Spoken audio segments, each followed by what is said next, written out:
Goeiedag. Ek groet julle in die wonderlike naam van Jesus Christus, ons verlosser, ons saligmaker, ons koning en ons Heer. Wat 'n wonderlike dag is dit om die Here te loof en te prys en dankbaar te wees vir nog 'n dag wat hy vir ons geskenk het. Vandag gaan ons verder gaan met die tabernakel van Moses en ons gaan kyk na die laaste meubelment wat ons vind in die heiligdom. En dit is die goue reukaltaar. Nou om meer te weet van die goue reukaltaar, kom ons gaan lees Eksodus 30 vers 1 tot 10. Die reukaltaar. Jy moet ook 'n altaar maak om reukwerk te brand. Van akasia hout moet jy dit maak. 'n L moet sy lengte wees en 'n L sy breedte. Vierkantig moet dit wees en 2 L sy hoogte. Sy horings moet daarmee saam uit een stuk wees. En jy moet dit met suiwer goud oortrek. Die plaat en die sykante rondom en die horings. En maak daarvoor 'n goue kraans rondom. Maak ook 2 goue ringe daarvoor onderkant die kraans aan weerskante. Jy moet die aan die 2 sykante maak. En hulle moet dien as plekke vir draaghoute om dit daarmee te dra. En maak die draaghoute van akasia hout en trek dit oor met goud. Sit dit dan voor die voorhangsel wat voor die ark van die getuienis is, voor die versoendeksel wat oor die getuienis is, waar ek met jou sal saamkom. En Aaron moet daarop reukwerk van speserye aan die brand steek. Elke môre as hy die lampe regmaak, moet hy dit aan die brand steek. En as Aaron teen die aand die lampe opsteek, moet hy dit aan die brand steek as 'n voortdurende reukwerk voor die aangesig van die Here in julle geslagte. Julle mag daarop geen vreemde reukwerk of brandoffer of spysoffer bring. Julle mag ook geen drankoffer daarop uitgiet. En Aaron moet eenmaal in die jaar aan die horings daarvan versoening doen. Met die bloed van die sondoffer van versoening moet hy eenmaal in die jaar daarvoor versoening doen vir julle geslagte. Hoog heilig is dit aan die Here. Ja, hierso kan ons duidelik sien dat die lengte is 1L, die breedte is 1L, so dis vierkantig in die eerste plek en dis 2L sy hoogte. Baie interessant is, dis ook een van die meubelmente wat 'n kraans of 'n kroon het.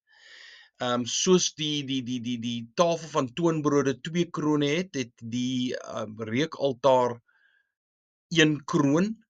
En wat baie belangrik is ook wat 'n mens sal oplet met die reukaltaar is dat daar 4 horings op is. En as u reg kan onthou, toe ons die koper brandofferaltaar behandel het ons ook gesien dat daar 4 horings aan was. Maar daardie horings was gebruik gewees om die dier mee vas te maak wanneer hulle die offer gelewer het of gedoen het op die brandofferaltaar. En dan baie interessant is ook eenmal 'n jaar wanneer dit die versoeningsdag was, moes die hoëpriester die bloed van die dier geneem het en hy het dit bloed mos rondom die koperaltaar gestrooi en hy het dit gesmeer aan die horings van die koperaltaar. En dit word presies dieselfde gedoen eenmal 'n jaar wanneer voordat die hoëpriester ingaan in die allerheiligste, sal hy die bloed van die dier ook smeer aan die horings van die goue reukaltaar. Nou, ons weet dat reukwerk is simbolies van aanbidding en gebed.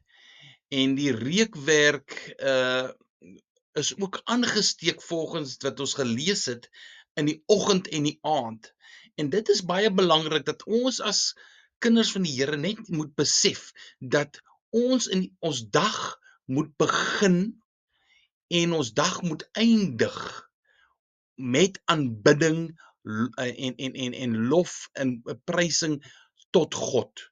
Dat ons dankbaar is dat hy vir ons 'n nuwe dag gegee het en dan soos voordat ons kop neerlê dat ons weer aanbidding met hom sal een wees, dat ons sal besef dat hy ons deur hierdie dag gedra het. So baie belangrik, die reukwerk was 24 uur 'n dag aangewees. Dis dieselfde as die goue kandelaar wat in die oggende en in die aand is dit na omgesien en dit het 24 uur gebrand. Nou in Openbaring 8 vers 3 en 4 kan ons ook gou lees en daar sal ons iets baie interessants sien. En 'n ander engel het gekom en met 'n goue wierookbak by die altaar gaan staan en baie reukwerk is aan hom gegee, om dit met die gebede van al die heiliges op die goue altaar voor die troon te lê. En die rook van die reukwerk het met die gebede van die heiliges uit die hand van die engel opgegaan voor God. Ja, hierso kan ons duidelik sien dat hier word dit die altaar, die reukaltaar is in die hemel ook, waar 'n engel die wierook en die reukwerk geneem het en dit laat brand het in die hemel. Maar wat baie interessant is, dat dit saam met die gebede van die heiliges op die altaar geplaas is.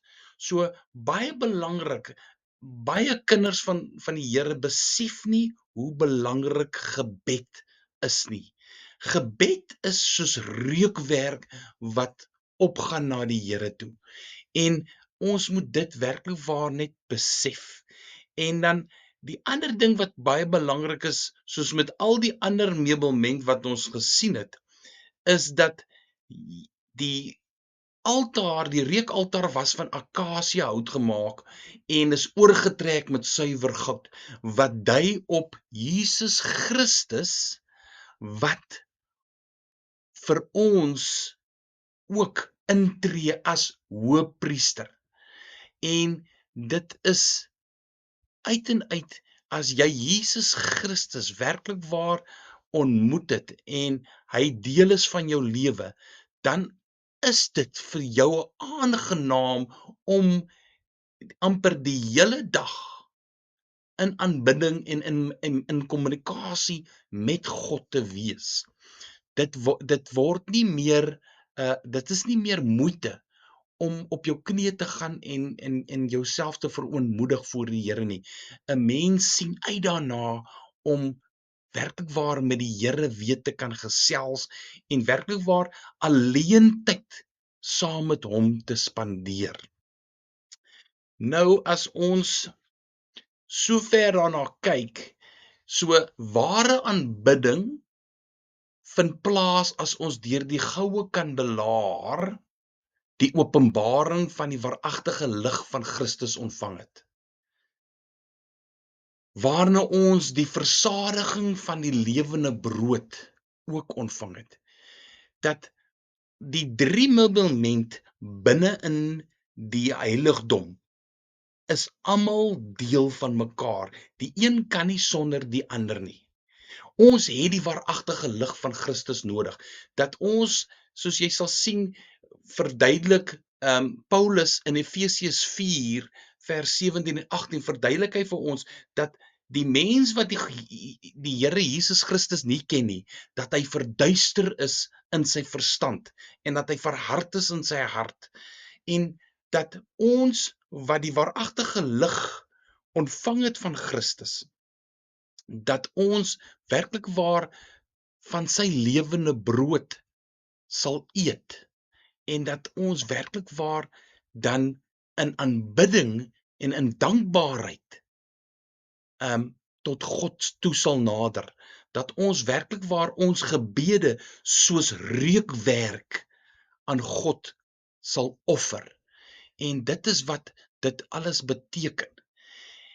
En ons sal let dat die reukaltaar konstant gebrand het. Soos ek vroeër gesê het, dit is in die oggend en die aand, soos met die goue kandelaar, is dit elke oggend en elke aand is daarna omgesien.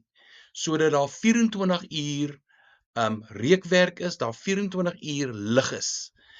En dit dui daarop dat ons dag moet begin en eindig met aanbidding tot God. Okay. Christus is ons alfa en ons omega. Hy is nie net die begin van die mensdom toe die aarde geskape is en hy gaan ook nie die einde wees wanneer hierdie wêreld ten einde kom nie. Maar hy's ook ons begin elke dag en hy's ons begin en hy's ons einde elke aand. So is hy elke jaar ons begin en hy moet ons einde wees. Dit maak nie saak in watter tydvlak jy dit sien nie.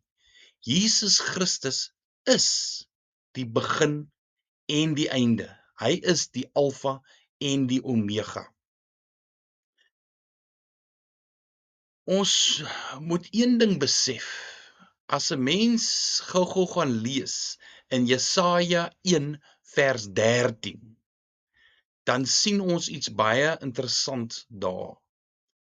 Kom ons lees gou Jesaja 1 vers 13. Nie skyn heilige offergawes nie. Gruwelike reukwerk is dit vir my. Nuwe maande en sabbate, die uitroep van samekomste. Ek verdraag geen ongeregtigheid en feestyd nie. Ja, hierso sien ons dat daar is 'n waarskuwing in hierdie vers dat God soek die opregte hart en hy soek 'n regte gesindheid wat tot hom nader. Onthou, die Ou Testament was gewees oor die geskrewe wet, maar Jesus Christus het gekom en gesterf vir ons en ons het nader gekom aan God. Maar God stel belang in ons harte. God is nie geïnteresseerd in rituele en offers en al daai goed nie. Hy wil hê die offer moet uit jou hart uitkom. Ons moet streng gesproke ons hart vir God offer en ons alles vir hom gee en dat hy ons alles sal wees. Die reukaltaar is waar ware aanbidding plaasvind. Wat jou dan inneem tot die allerheiligste waar die teenwoordigheid van God is. Nou, dit is baie belangrik dat die priester het nooit die allerheiligste ingegaan sonder bloed nie. Nou as ons gaan lees in Hebreërs 9 vers 24 tot 26, dan sien ons iets wat baie belangrik daar is. Want Christus het nie ingegaan in 'n heiligdom met hande gemaak, 'n teebeeld van die ware nie, maar in die hemel self, om nou voor die aangesig van God vir ons te verskyn. Ook nie om homself dikwels te offer, soos die hoë priester elke jaar in die heiligdom ingaan met bloed wat nie sy eie is nie. Want dan moes hy dikwels gelei het van die grondlegging van die wêreld af. Maar nou het hy eenmaal in die volëinding van die eeue verskyn om die sonde deur sy offer weg te doen. Hierso kan ons duidelik sien dat om in God se teenwoordigheid in te gaan, moet daar 'n offer plaasgevind het. Wat Christus reeds vir ons gedoen het. Maar ons moet nog steeds ons eie kruis opneem en Jesus volg. So die keuse lê nog steeds by ons as mens. Hoe jy Jesus gaan volg. En dat ons 'n ware disipel van hom sal wees. By die reukaltaar is ons ook op ons knieë. En nou in die regte posisie om onderdeur die gordyn in te gaan in sy teenwoordigheid. Om dit vir u duideliker te verduidelik. Die volgende video gaan ons die gordyn tussen die allerheiligste en die heiligdom behandel. En daar gaan ons sien dat dit is nie die gordyn soos wat ons 'n gordyn ken nie. Hierdie gordyn was 'n palmbreedte. Dis die breedte van die gordyn. So dit was so geweef gewees dat dit dik was. En ek wil nie te veel ingaan op dit nie. Die volgende video gaan ek met meer detail vir julle verduidelik. Maar wat gebeur het? Die gordyn is nie soos ons gordyne wat ons by die huis het wat oopmaak nie. Dis 'n soliede gordyn. So die enigste manier hoe die hoëpriester kon ingegaan het in die allerheiligste, was om onderdeur hierdie dik gordyn te kruip. En dan moet jy besef dat hy het goed in sy hande ook gehad terwyl hy ingegaan het. Want hy kon nie ingegaan het in die teenwoordigheid van God sonder bloed nie. So die bloed moes dan op die versoendeksel geplaas geword het.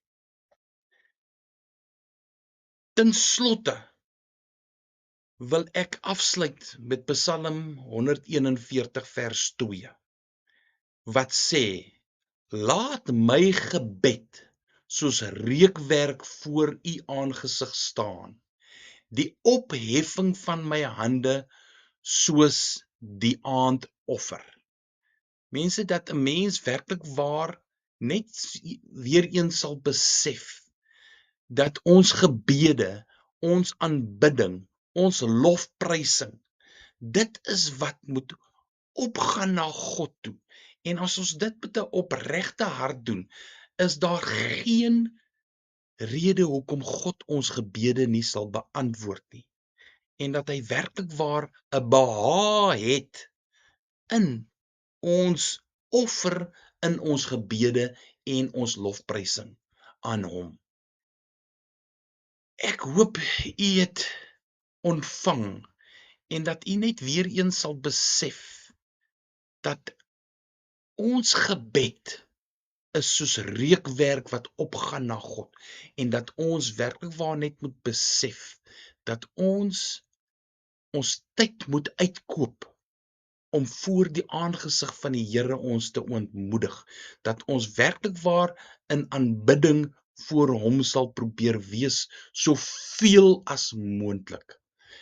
En dat ons sal besef dat in hierdie laaste dae, voor hy ons gaan kom haal, dat ons moet besef, die wêreld daar buite is donker, dis boos, en dat ons 'n lig vir hom moet wees, en dat ons werklik waar in aanbidding, in gebed, die Heilige Gees sal vra om ons die leiding te kan gee, om 'n lig vir Christus te wees in hierdie donker wêreld, dat daar net weer eens hoop sal wees vir die mense daar buite, en dat ons werklik waar opregte disippels van Jesus Christus, ons verlosser, ons saligmaker, ons koning en ons Heer moet wees. Baie dankie, en mag u gebede 'n soete reukwerk wees vir God.